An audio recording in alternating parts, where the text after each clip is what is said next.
Hey, what's up? It's DJ Payne. Welcome to my studio.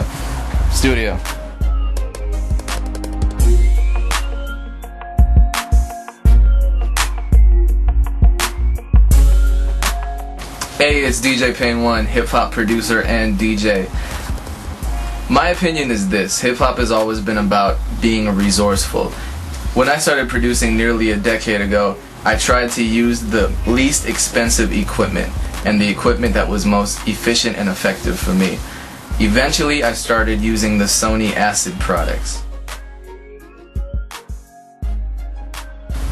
In light of that introduction, I don't mean to suggest that Sony products are not at professional quality. They are professional multi-tracks, and you can create very high quality products with their programs. For example, the entire Love You Better song by Goddess and She, which reached #1 on MTV Logo's click list for 14 consecutive weeks, was created entirely with Sony ACID, a Roland microcube, and the help of super producer Memory and his guitar skills. Today I'll be teaching you a very basic method to creating a sample-based hip-hop beat with Sony ACID. I'll be using version 5.0, but versions 4.0 and 6.0 are extremely similar. Remember that if you're using any other type of software-based sequencer such as Cubase or Pro Tools, the skills that you use to produce in those programs are transferable to Sony ACID products. Keep in mind that the following lesson, making a very basic sample-based beat using Sony ACID, is my own method. A lot of people have devised their own methods using the same program or other devices such as the MPC, the ASR10, the Korg Triton, etc.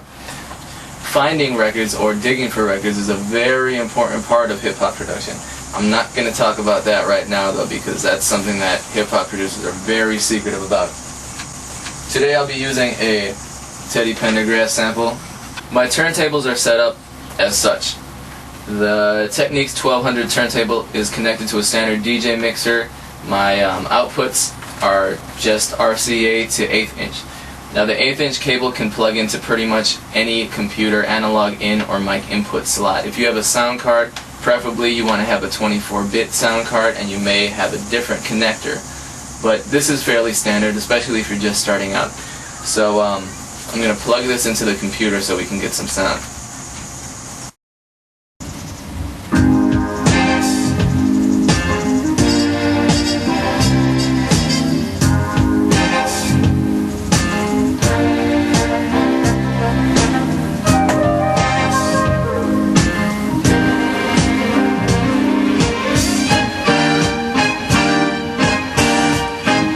Once you've recorded the sample into ACID, you should see the sound displayed on the workspace as a record take.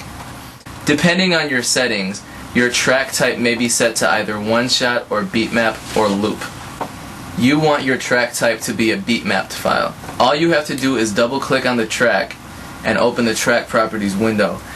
Then under track type, select beatmapped. A tab with the label stretch should appear. Click on that tab and click the button labeled Beatmapper Wizard. A Beatmapper window will appear. The Beatmapper Wizard will basically put any sample in time for you, more or less. The first task the Beatmapper asks you to do is select the downbeat.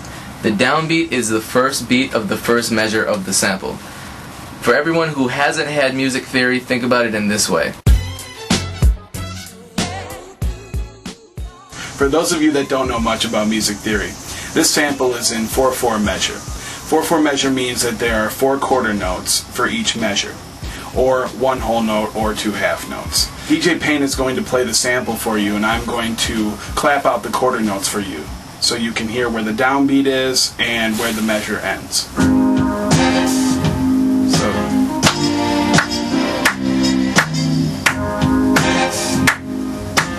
These are the quarter notes, then the downbeat would be right there. Lucky for us, the downbeat is the first little sound wave we see here. So select that sound wave as the downbeat, trying to be as precise as possible, and hit the next button.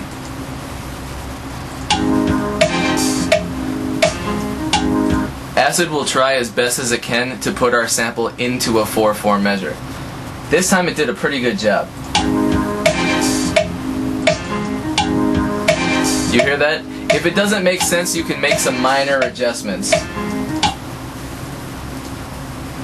So now we click next because I'm pretty sure we're finished.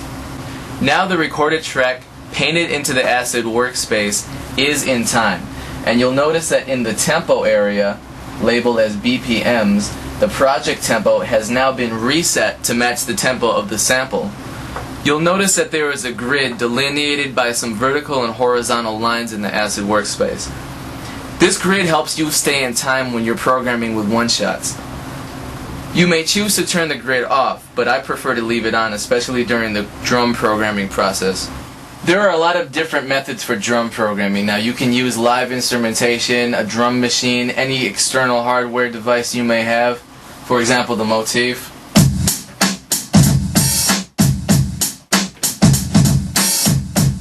But I prefer to program all of my drums in ACID. I have more control that way. As it is right now, you'll notice at the top of our grid there are some numbers. The number I'm pointing to right now is 1.1. The first one marks the measure. That's measure 1. The second one marks the beat of that measure, the quarter note. Right now I'm selecting sounds and dragging them onto the ACID workspace. I'm making sure that all of my tracks are set to the track type of one-shot. If your drum's track types are set to loop, you may experience a degree of distortion. Here I'm going to paint my hi-hats on as eighth notes.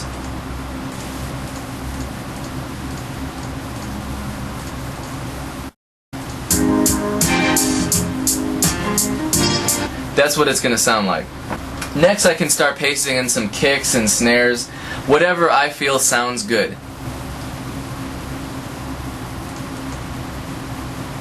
Here I'm going to cut out part of this snare. Also, I think the snare needs to be a little lower. So I select that particular sound on the grid and hit my keyboard's minus key. Now I have pitched down the snare by -1. I can continue to cut and paste drums until I feel I have a full composition.